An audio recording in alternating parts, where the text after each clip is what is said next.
माता की जय श्री राम, जय जय श्री राम। वंदे वंदे वंदे। मंच पर उपस्थित श्री दीपक बर्मन जी, अजीत दास जी, वासुदेव सरकार जी, निर्मल दाम जी, निमाई चंद कबीर राज जी, श्री निखिल सरकार जी, श्री सुभाष गोस्वामी जी, श्री असीम प्रतिहार जी, मानस घोष जी, बाबूलाल बालाजी, दिलीप कुमार बर्मन जी, सत्यनारायण सिन्हा जी, तापस विश्वास जी, और आज जिनको जिताने के लिए आया हूं, हमारे युवा नेता कार्तिक पॉल के लिए ताली बजाओ जोर से। कार्तिक पॉल के लिए भाई यहां वो ढोल बजाना बंद कर दो जरा। चलो भाई और बहनों, सबसे पहले मैं बंगाल की पवित्र भूमि, जिस पर विवेकानंद जी, रामकृष्ण परमहंस जी, कवि गुरु रविंद्रनाथ ठाकुर जी,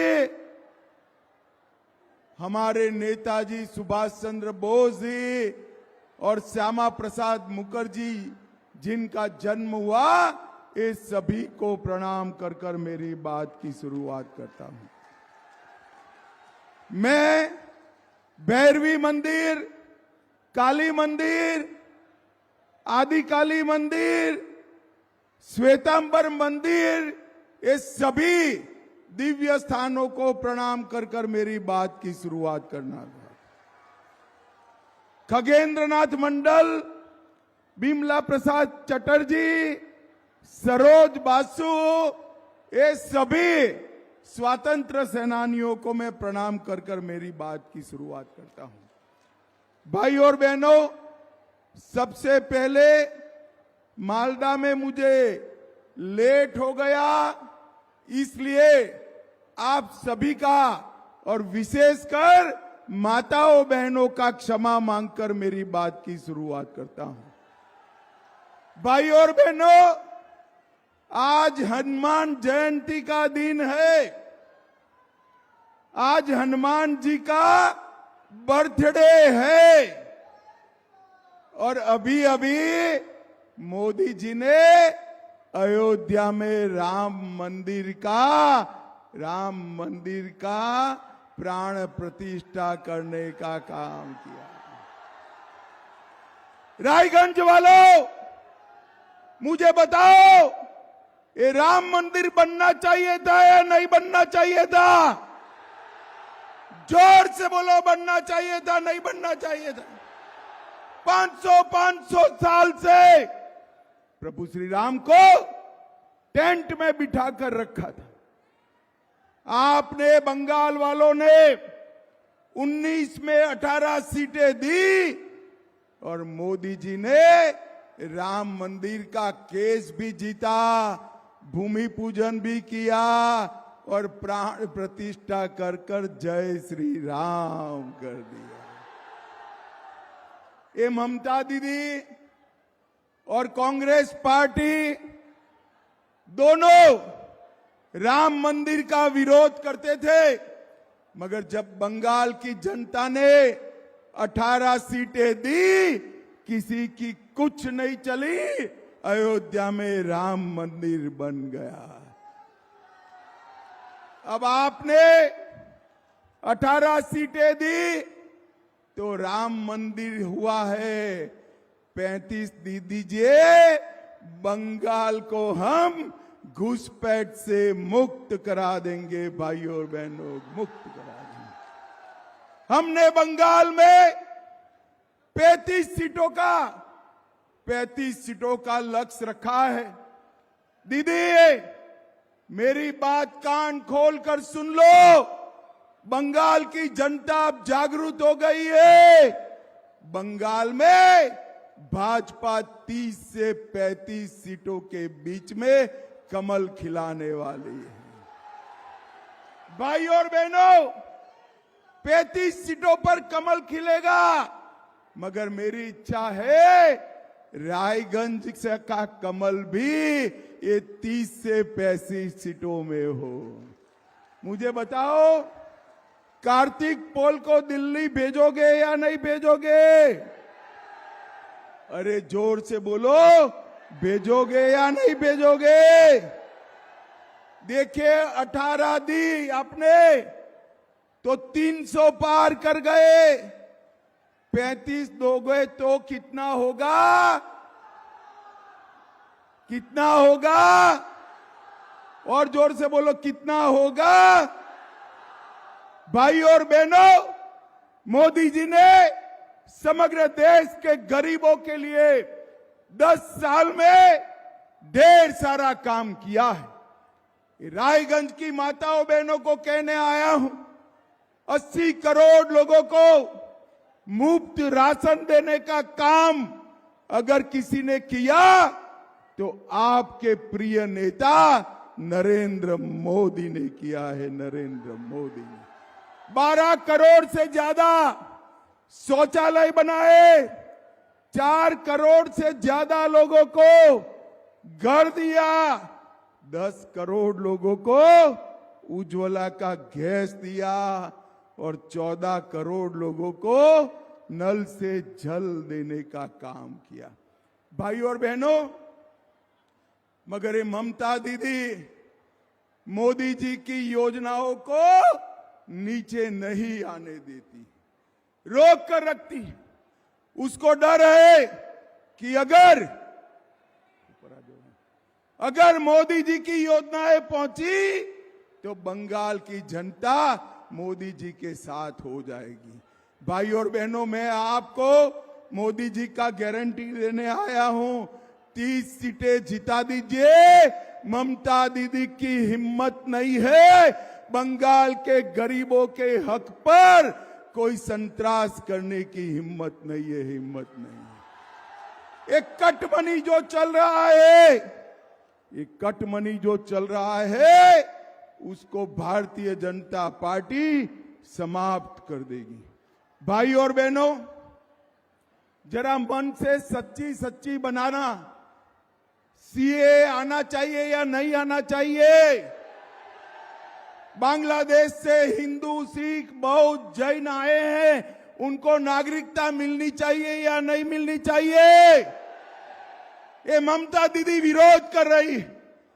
मैं ममता दीदी को पूछने आया हूं, बांग्लादेश से आए हुए हिंदू, बौद्ध शरणार्थियों को नागरिकता मिले, उसमें आपको क्या तकलीफ है? क्या तकलीफ है? क्या अधिकार नहीं है उनका बंगाल पर?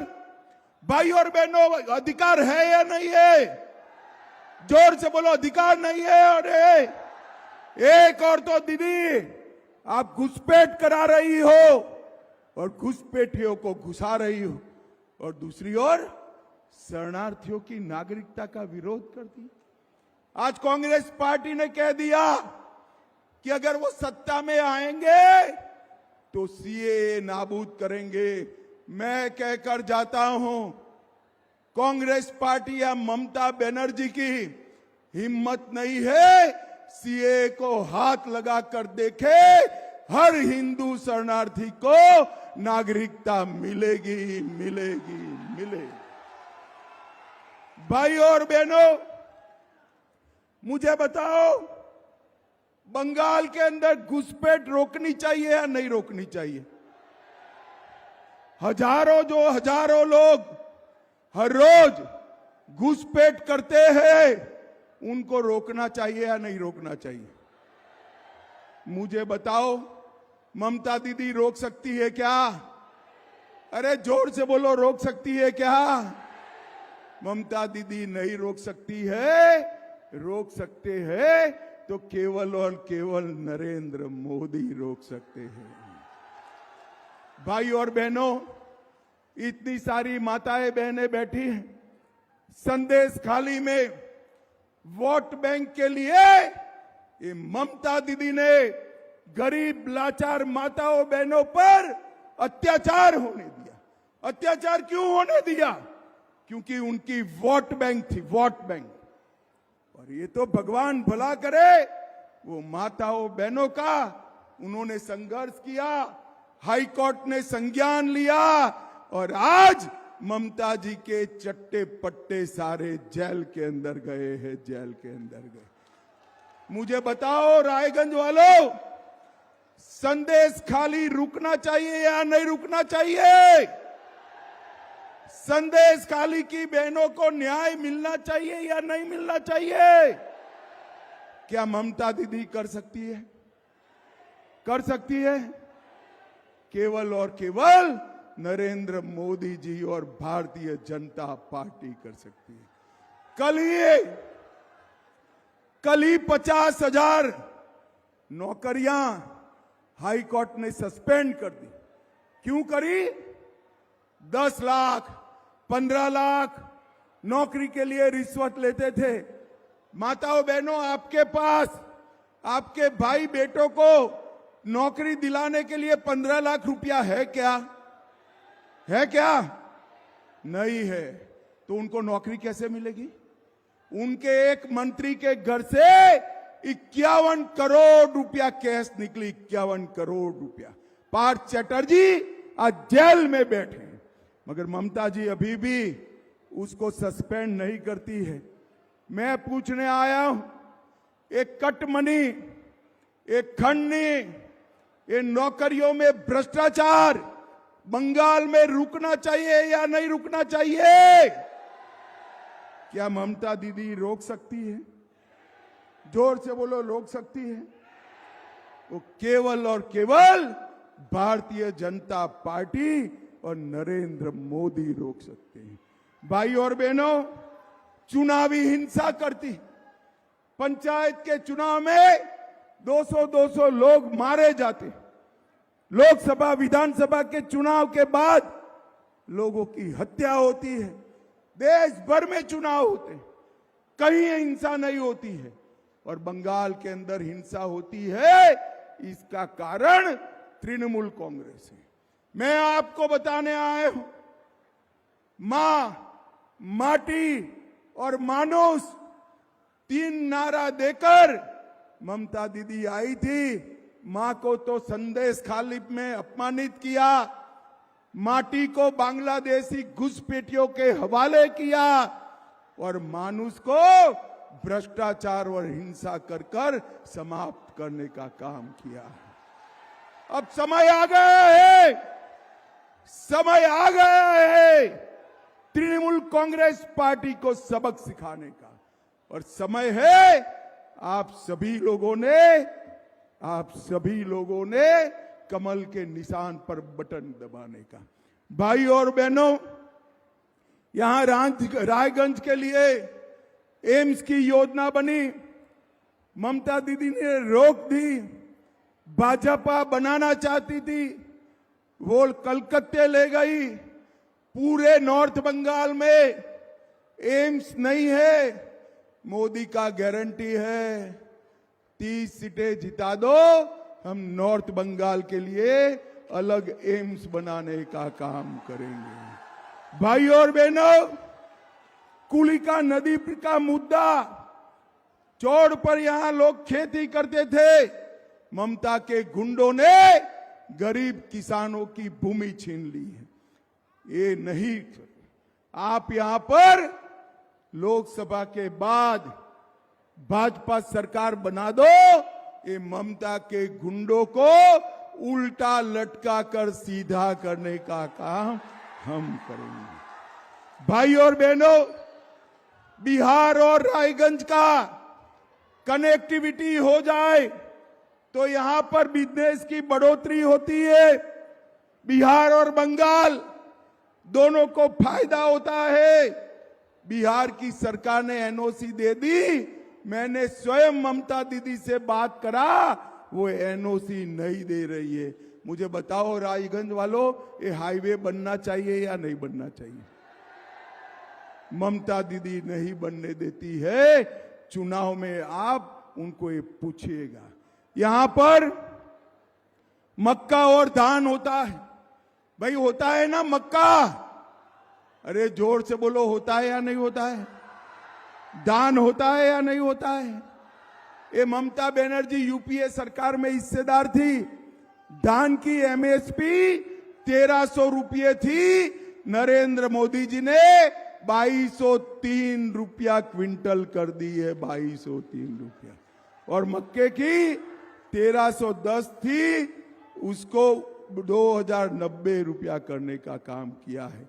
भाई और बहनों, यूपीए सरकार ने 10 साल में बंगाल को 2,09,000 करोड़ रुपया दिया था, सिर्फ 2,09,000।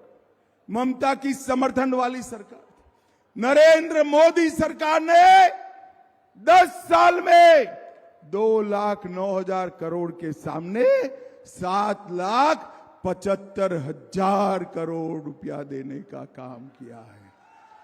इसके अलावे 1,50,000 करोड़ रोड, रेलवे और एयरपोर्ट के लिए भेजा। इतने सारे गांव से लोग आए भाई, 7,75,000 करोड़ में से आपके गांव में कुछ पहुंचा है क्या? अरे बोलो तो भाई, पहुंचा है? कहां गया? कहां गया? ये टीएमसी वाले कट मनी कर कर मोदी जी ने भेजा हुआ 7 लाख करोड़ रुपया चाऊ कर दे भाई, चाऊ कर दे। मैं आज आपको कहता हूं, तृणमूल कांग्रेस के नेताओं के घर देखिएगा। 10 साल पहले जो झोंपड़ी में रहते थे, साइकिल पर घूमते थे, इन सबके 4 मंजिला के मकान हो गए और बड़ी बड़ी गाड़ियों में घूमने लगे हैं। भाई और बहनों, ये पैसा आपका है, रायगंज के युवाओं का पैसा है। भाई और बहनों, अगर बंगाल को हिंसा से मुक्त करना है, बंगाल में घुसपैठ रोकनी है, शरणार्थियों को नागरिकता देनी है और बंगाल में संदेश खाली की तरह माताओं बहनों को अपमानित नहीं होने देना है, सुरक्षित रखना है, तो केवल और केवल एक ही रास्ता है, नरेंद्र मोदी को प्रधानमंत्री बनाने का। भाई और बहनों, आगे आओ। पॉल कहां गए? पॉल आगे आओ, यहाँ आओ। ये पॉल मेरा प्रिय कार्यकर्ता है, बड़े मार्जिन से जिताना है। आप पॉल को सांसद बनाकर भेजो, उसको बड़ा आदमी बनाने का काम हम करेंगे, हम करेंगे। मुझे बताओ रायगंज वालों, कार्तिक पॉल को बड़े मार्जिन से जिताओगे? घुसपैठ रोकोगे? सीए का अमल होने दोगे? संदेश खाली रोकोगे? कट मनी समाप्त करोगे? कमल के निशान पर बटन दबाओगे? मोदी जी को फिर से प्रधानमंत्री बनाओगे? तो मेरे साथ दोनों हाथ उठाइए, उठाइए दोनों हाथ। विजय, यही स्वर भी उठाए भाई सभी लोग। विजय के संकल्प की मुट्ठी बींचे और प्रचंड आवाज से बोलिए, भारत माता की, भारत माता की, वंदे वंदे, जय श्री राम, जय जय श्री राम।